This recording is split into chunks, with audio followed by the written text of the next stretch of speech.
Hi, and welcome to this brief overview of the draft revisions to the Standards and Competencies for Early Childhood Educators. My name is Mary Harrell, and I'm Senior Director for Higher Education Accreditation at NAEYC. The purpose of this webinar is to provide some context for the revisions, provide a high-level overview of key changes to the standards and competencies, and to talk about next steps in the revision process. As you know, the draft standards and competencies are out for review, and we need your feedback. On the NAEYC website, you'll find a link to the survey where you can submit your comments, questions, and suggestions. I also want to acknowledge that this draft does not include the leveling of the standards and competencies for the ECE1, ECE2, and ECE3 designations recommended in Decision Cycle 3, 4, and 5 of Power to the Profession. A draft of those will be released later this year.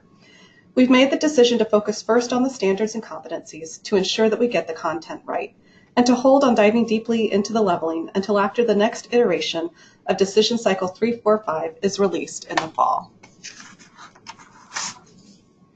There are several drivers for the revisions to the standards and competencies. Decision Cycle 2 of Power to the Profession affirms that a unified set of general competencies for early childhood educators is essential for the profession, and it recommends that a revision of NAEYC standards for initial and advanced professional preparation be undertaken. We are also in the midst of NAEYC's ongoing cyclical review of position statements. The revision of the standards is taking place concurrently with the revisions to the position statement on developmentally appropriate practice and with the creation of the position statement on equity and diversity. And given that the last revision of this document took place in 2009, it's time for an update. It is important to incorporate recent research and advances in practice into the standards so that they are responsive to the current societal, demographic, professional, and cultural contexts in which the early childhood profession operates. Decision Cycle 2 of Power to the Profession calls for general competencies for early childhood educators and makes several recommendations related to these competencies. First, the Power to the Profession, or P2P task force, strongly agreed that we should not create a brand new set of competencies for early childhood educators. Our field is fortunate to have a number of sets of competencies that inform and support the work of early childhood educators. After reviewing these competencies, the task force recommended that NAEYC's standards for initial and advanced early childhood professional preparation programs serve as the foundational competencies. These were the only set of competencies that were truly birth through age 8 and applied across all early learning settings. Second, there are important revisions needed in NAEYC standards. The revisions need to incorporate and leverage standards from other organizations, such as 0 to 3, DEC-CEC, the National Board for Professional Teaching Standards, the Council for Professional Recognition, and the revised competencies need to incorporate gap areas identified through the Transforming the Workforce report, such as acknowledging the impact of stress and adversity on child development, a focus on social-emotional development, working with dual language learners, etc. Inclusion, equity, and diversity need to be elevated in the revisions beyond how they are currently addressed in the professional preparation standards. As with all NAEYC position statements, the governing board will approve the final version of the revised position statement. The Early Learning Systems, or ELS committee, leads the efforts to revise position statements. The committee is a subset of board members as well as representatives from key constituencies in the profession. And a work group informs the revisions to the position statements. This work group includes the Early Learning Systems Committee, representatives from some of the P2P task force organizations, as well as subject matter experts. You can find a list of all the ELS and work group members in the last appendix of the draft Standards and Competencies document. Most importantly, though, the field provides feedback on the public drafts. We know that the draft before you is not perfect, and we are looking to you to help us identify where more clarity is needed, where there are still gaps in the competencies, and where you are in agreement with the draft. Before I highlight some of the key changes in the document, I want to share this slide as a reminder that NAEYC and the profession have long been engaged with setting standards for early childhood educators. This will be the 6th revision of this particular position statement, and each revision has been responsive to the particular context of early childhood education at that time. As a set of standards, they continue to evolve. They began as standards for baccalaureate programs, then came standards for the associate degree programs, and then the standards shifted to focus on initial and advanced standards. In this current revision, the focus is on standards for initial or beginning early childhood educators and as mentioned earlier, they will eventually be leveled to the expectations for the ECE1, ECE2, and ECE3 designations laid out in Power to the Profession's decision cycles 3, 4, and 5. So let's move into the standards and competencies themselves. While we've made some significant revisions, much has remained the same. First, the major categories of the standards remain, such as the child development, relationships with families and communities, a standard on assessment, etc.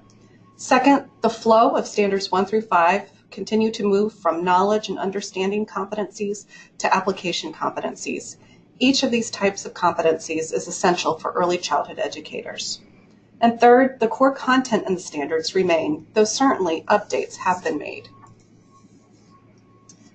Given that these are standards for early childhood educators, though, the name of the standards needed to change. Hence, they are now called the Professional Standards and Competencies for Early Childhood Educators. The focus of the document is on the individual early childhood educator, not on preparation programs. Thus, the front matter of the position statement that provides introductory and contextual information focuses on early childhood educators, not on higher education preparation programs. In addition, a set of recommendations for key stakeholders in the profession, higher education, the research community, legislative and regulatory bodies, etc., is included. The structure of this position statement follows the structure of all NEUIC position statements under review and revision right now. And what are currently called key elements of the standard are called key competencies of the standard in the revision. Content for each standard has been updated, particularly to address the recommendations coming out of Decision Cycle 2 of Power to the Profession. And we've also made an effort to strengthen the readability of the standards. We have separated out some key competencies so that each competency highlights one major expectation. And we have attached a supporting explanation to each key competency, rather than having a lengthy supporting explanation at the end of each document. Standard 1. So this standard focuses on early childhood educators' knowledge and understanding of young children's development and the influences on that development. And it identifies how early childhood educators should apply this knowledge to create safe, healthy, and effective learning environments. In Standard 1, you'll see revisions made that are responsive to the gaps identified in the Transforming the Workforce report, such as a focus on understanding the impact of stress and adversity on young children's development and attention to the social-emotional development of children. 1B is a new key competency that emphasizes knowing the individual child and recognizing the strengths and agencies the child brings. In 1C and throughout the standards, we have pulled from the Draft Equity and Diversity position statement to include an emphasis on the early childhood educator recognizing his or her own biases and how their beliefs and cultures influence their interactions with children. Standard 2, this standard addresses educators' understanding of and ability to build relationships with families and community partners to support young children's learning and development. There's a stronger emphasis on valuing families' home culture and language and understanding the funds of knowledge that families bring. And a focus has been added on educators acknowledging their own biases regarding family structures. We have also separated 2C and 2D into separate key competencies. Standard 3 addresses early childhood educators' knowledge and use of assessments with young children. In the revisions, there's a stronger emphasis on understanding and using not just developmentally appropriate assessments, but culturally and linguistically relevant assessments. And there's a stronger emphasis on assessment and data literacy in this standard. 3C and 3D have been split into separate competencies as they address different dimensions of using assessments. The standard also addresses early childhood educators' understanding of how their biases can influence their use of assessments and analysis of the results. And included in 3D is an expectation that early childhood educators know how to minimize the impact of inappropriate assessments in settings where educators may not have the autonomy to select appropriate assessments. Standard 4 addresses competencies related to instructional practice. In the revisions, 4B has been added to elevate a focus on differentiated instruction. And the revisions also make clear that play is the foundational instructional strategy when working with young children. 4C identifies several important instructional strategies that early childhood educators should use in their practice, and the list of strategies has been expanded and reordered in this revision. Standard 5 addresses several components of content knowledge that early childhood educators need to know and be able to apply in their practice. In the revisions, the standard better delineates between content knowledge, the knowledge that early childhood educators should have of core disciplines, between pedagogical content knowledge, the knowledge of how children learn in each discipline and how to support learning in the disciplines, and common content knowledge, the knowledge that young children should know about each discipline. In 5A and 5B, each competency is fleshed out to identify expectations around knowledge in the core discipline areas. And 5D makes clear that when working with young children, integrated curriculum is critical, and that this curriculum should support the development of executive function skills in young children. Standard 6 addresses professionalism for early childhood educators, from identification with the profession, understanding core standards and guidelines, advocacy, developing an inquiry mindset, working with colleagues, etc. 6D includes a focus on seeking non-dominant sources of information on young children and their development.